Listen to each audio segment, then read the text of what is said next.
Everyone. How exciting is it to be here tonight, on this Monday evening, the start of the week? We are going to start off with a wonderful speaker, Kim Graham, who's the profit coach. And I'm going to let her introduce herself. I'm not going to take away any of her thunder. I'm going to let her introduce herself. And we are going to talk about tonight all things profit in your business, what you need to be thinking about. Kim works with a lot of business owners. And without further ado, I'm going to let her take it away. If you are joining us, please feel free to say hello in the chat. We got a few chat rooms going on. Okay, I see that. Say hello in the chat. Tell us who you are. If you have any questions for Kim, please feel free to go ahead and ask them in the chat. All right, Kim, Please. take it away. Yes, please ask questions. As I'm talking, I get super fired up about this. So if you have any questions, please feel free to just put it in there because you don't know unless you ask. So my name is Kimberly Graham. I'm a profit coach. I am a mom, a wife of 12 years, and I have two babies, not just, I have two babies who are young. And I love helping entrepreneurs understand where their money is going in their businesses. More than just being able to say, okay, I have my money here. So now what? But being able to profit consistently, being able to have full understanding of the savings, the taxes, the organization of all of that. So you can truly feel for yourself organized in your finances. And I also bring that understanding over to the home finances for these entrepreneurs, because what's the point in making multiple six figures in your business if one, you're not paying yourself consistently, and two, you're just kind of like working on building sales and you're hoarding cash but don't have an understanding of what to do with it. And then furthermore, what's the point of, okay, now you got an understanding about what to do in the business and how to manage and how to pay yourself, but then in your home finances, it's like not going anywhere. It's not really furthering your bottom line of what you wanted to do, your desires, your dream financial lifestyle. So my goal is to really align that for my clients and help them feel what I like to call financially fearless. So I got into this randomly. It wasn't something that I just went to school for and like fell upon.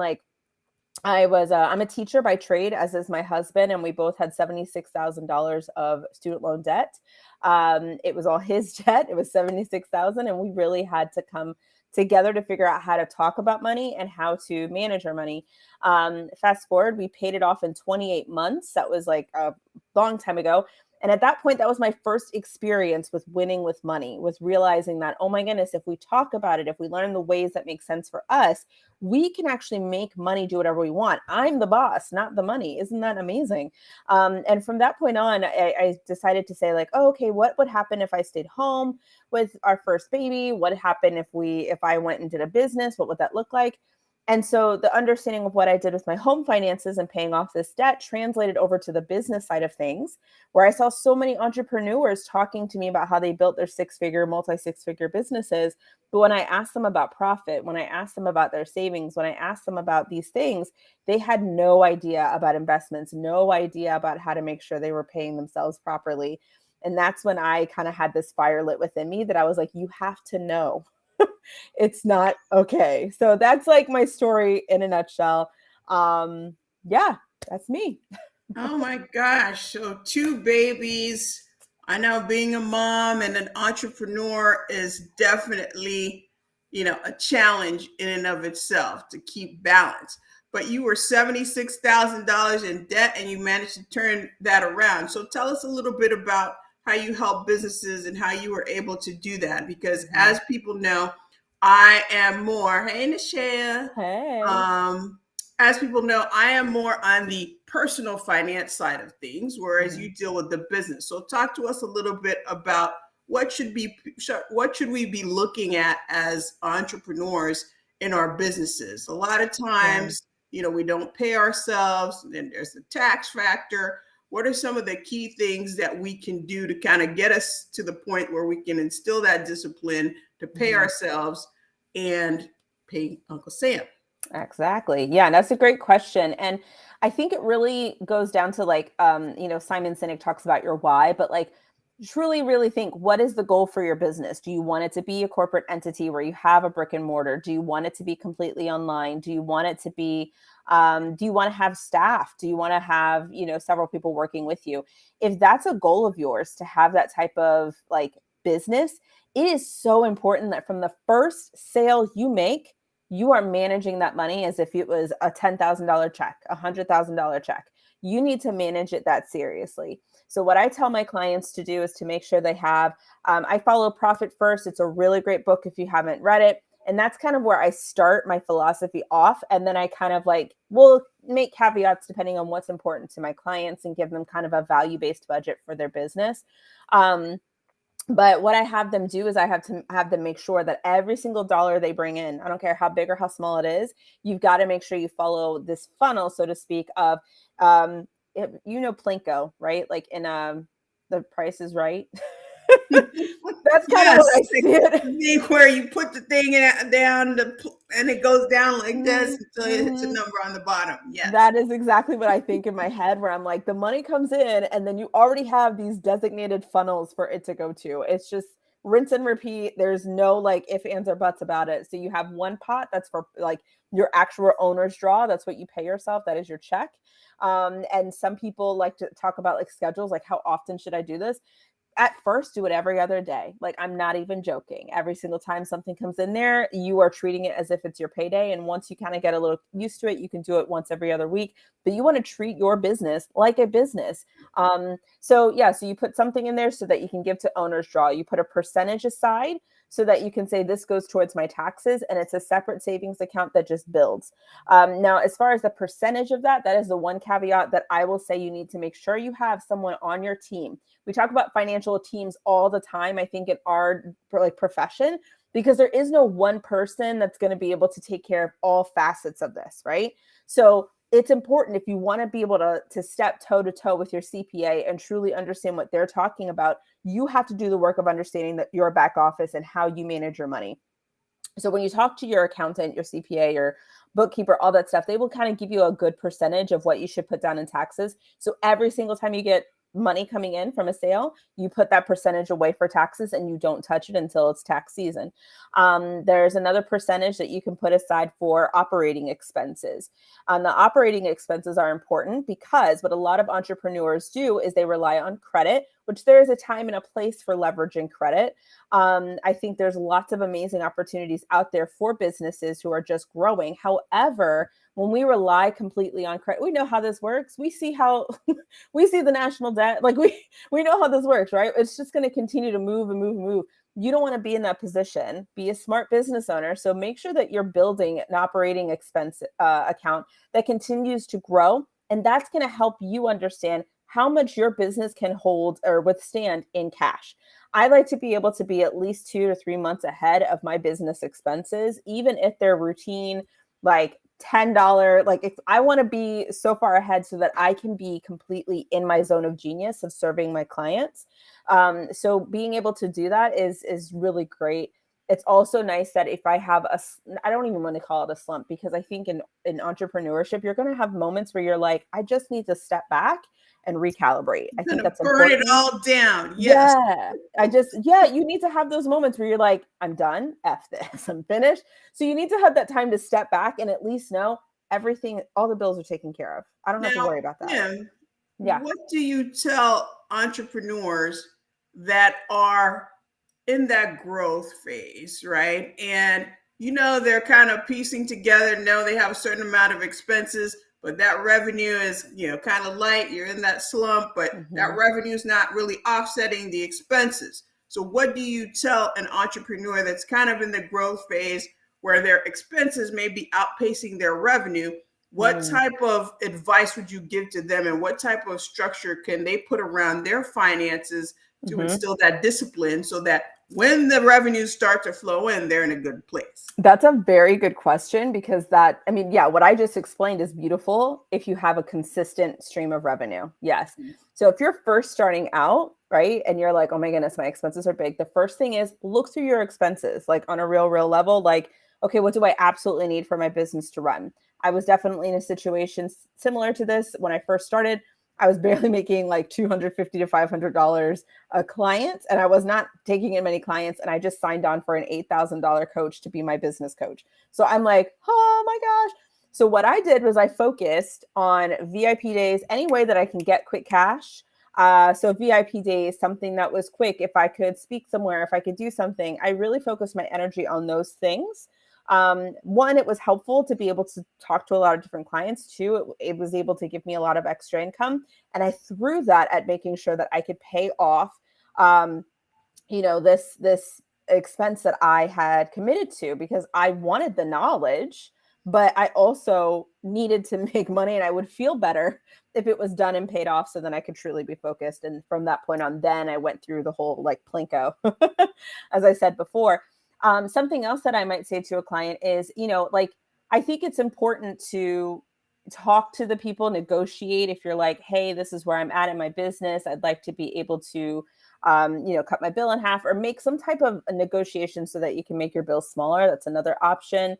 But I think some of the best things that you can do is to, if you need to cut off some of those flows for a little bit to focus on building up that operational expense, then do that, like the savings that are in there. So then you're able to say, okay, I've got enough in there and I'm going to be able to continue to move forward. And now I'm ahead of my bills.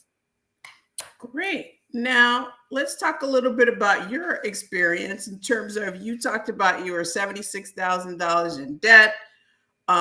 What are some of the things that you did to kind of get yourself to a point where you could reduce that debt and focus on your business and gain a profitable business? This is really good too, because they, exactly what I just said before about the business owner, like trying to bring in some additional cash flow to offset like those expenses.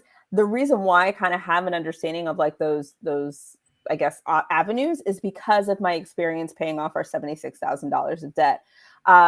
We've talked about this plenty of times on our podcast, that we did every job under the sun that we could. If we could get our hands on additional funds, we did it. There was nothing too small, too below us to do. In today's age, there's so much that you can do online that you could just do quickly to make an additional 100, $200. And if you have the discipline to say, I'm going to make $200 and I'm going to throw it at my debt.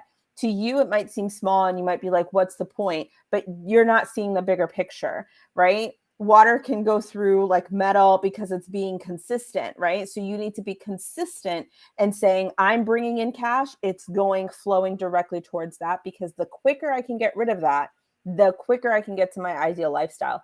So my husband did pizza deliveries. I would tutor.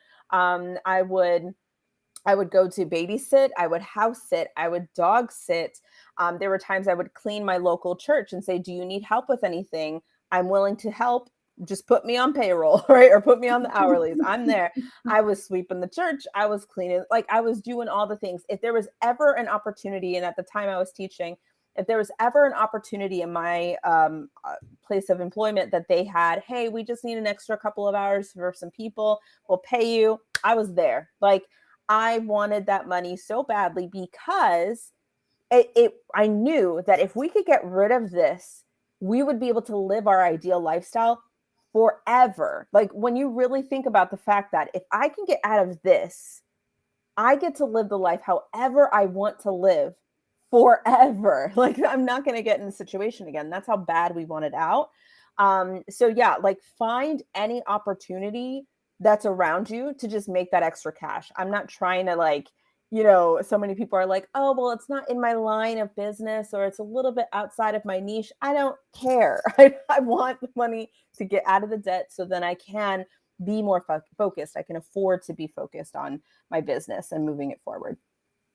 Yes, and you bring up a good point, because a lot of people, tend to carry a sense of shame when it comes to that debt, which stops them from being able to just get rid of it, right? Because they're carrying with them, like, what do I do? What do I do? And until they figure out, okay, here's a way for me to get out of this, then it doesn't actually happen.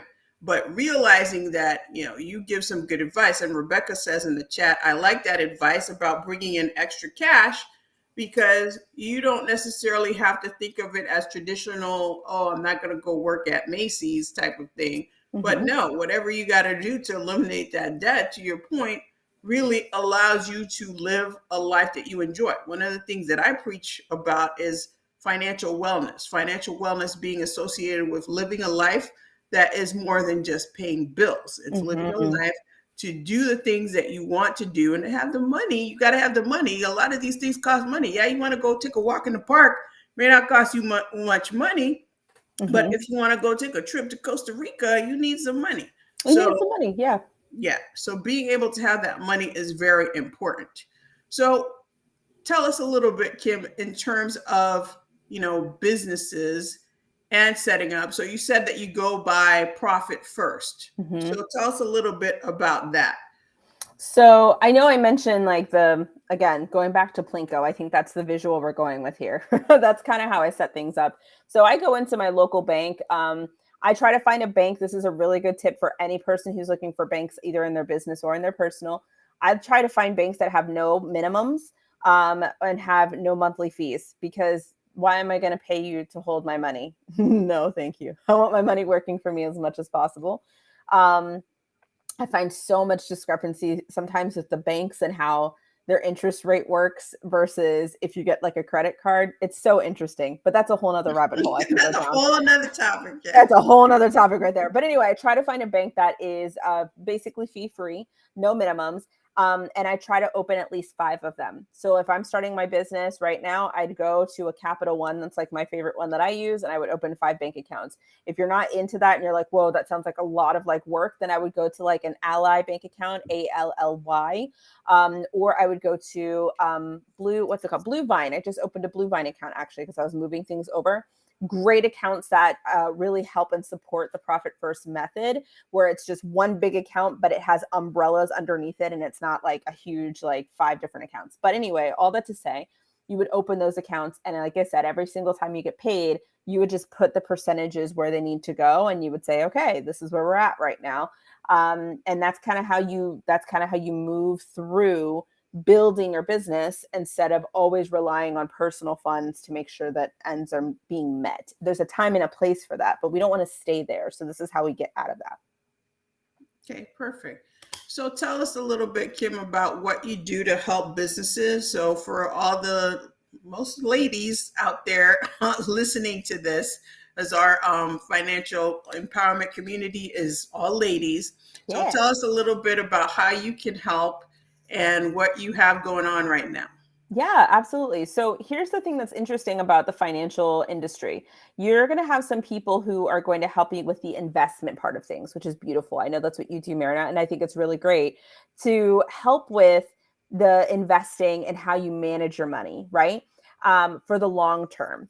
But then there's this like gap right here where we talk about like, well, how do we get to that point? If it means that you need to bring in an additional $600, $700 into a certain investment, how do you get that $600 to $700? And what is in the way of getting that extra money to be able to do the things that your financial advisors are saying, or any of those types of people who are helping you understand how to invest your money? And that's what I like to think I'm like bridging the gap for those entrepreneurs, because there isn't a lot of people that talk about here's exactly what you need to do to organize your business that makes sense for you and your learning style, because not everyone likes budget sheets and not everyone likes like the multiple bank accounts. That's why I have so many methods of getting my clients to an ideal space where they feel in control of their finances. So I'm able to help my clients when they come to me. Most of them are making consistent income, but they're feeling super disheveled. Like, what is going on? I have no idea why. My accountant is saying I have all this money, but where did it go? Like, I don't know. And if that's the only time you know where your money is going, it's when you go to your tax accountant, we've done something wrong. So I like to bridge the gap so then they can actually sit at the table with their advisors, with their accountants, with their CPAs and all that jazz, and actually start saying, I know exactly what's happening with my finances. You'll find that so many doors open for your business when you're able to be in full understanding of where your business is. So that's how I help them. My container is normally between 3 to 6 months. I'm able to help them with their mindset and help them with the organization, and also be able to help them to actually pay off some debt, put more money in their savings, feel just better about the idea of their business, instead of chasing the 6-figure goal for what is the arbitrary number we're going after. Finding a real number that actually helps them live the lifestyle that they want to live. Kind of like what you were saying. Let's get out of just paying our bills. Let's actually start living the life we desire. And so we kind of like align that. So then they're feeling very satisfied in their business as it's growing. That's great. And where can people find you, Kim? Yeah, so you can find me. I'm on Facebook under Kimberly Graham. So you can find me there. You can also find me, I'm hanging out more on Instagram at KG Millionaire Coach. And that's where you can find me and my husband doing some shenanigans. We have a podcast called, I just saw something else. We have a podcast called The Affluent Marriage. And so we're kind of talking to more entrepreneurs and their spouses, because I have found so many entrepreneurs have a really great perspective on what they want for their they have dreams and they have a goal, but their spouses are kind of lagging behind. They don't know what to do, or they don't know how to have the conversation. And it really, I'm like, we need to bring these spouses right in the mix with them. They need to understand how important this big dream is. And so I'm going to help these clients also understand how to foster the conversation. So that's where the Affluent Marriage podcast is. And you can find out more about my services there as well. That's cool, the concept of the affluent marriage, because one of the things that I tell my clients is that I say part of financial wellness is knowing where your assets are and understanding what's happening with your assets. Because too many times when I founded this business, too many times I've had friends, family members, they were in a long-standing relationship with their partner, 20, 25 years, and then the love of their lives becomes their worst nemesis, and then they're out the other side with nothing to show for it. Yep. So understanding those dynamics and having a supportive partner, but also understanding where your stuff is important. So I love the concept of the affluent marriage. Thank you. Yes, it's been super helpful. I've connected with some other coaches as well, and we actually work mainly with women who are getting divorced or who are already divorced.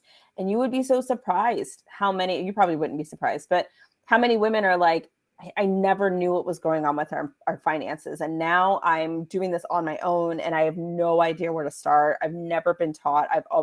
And it's like, empowering to see these women take it back for themselves and be like, okay, I know what I want to do. And in my line of work, what I'm able to do with my entrepreneurs, it's empowering to see what used to be a rift in a relationship repaired because they're finally having conversations, because money literally touches everything.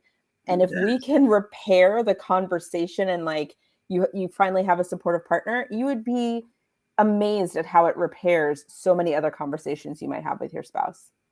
Absolutely. Very important to keep the lines of communication open when it comes to money with your spouse. Yes, that's true. Absolutely. All right. Well, Kim, any last words for us? Any last words of advice for us entrepreneurs out there trying to make the most of our money? That's right. Make that money, and remember, like, your voice matters. So keep sharing your words, keep sharing what you offer. It matters and it is powerful, and you have to believe that it is. It does. Oh, thank you so much for that comment. And yeah, and so feel free to join my world if you'd like to. I'd love to hear more about what you thought about this. And if there's any way I can serve you, please let me know. All right. Please be sure to follow Kim. All her information I did put in the chat. And thank you so much, Kim, for taking the time out to come and have this fireside chat with us. This was very thoughtful and very insightful, because a lot of us are out there doing the business as a quote unquote side hustle, but we shouldn't consider ourselves as side hustles. We need to think more as the CEO and think towards profit. So that's definitely one of the things that we need to do. So we appreciate your time with us today. Absolutely. Have a great one, guys. All right. Good night, everybody.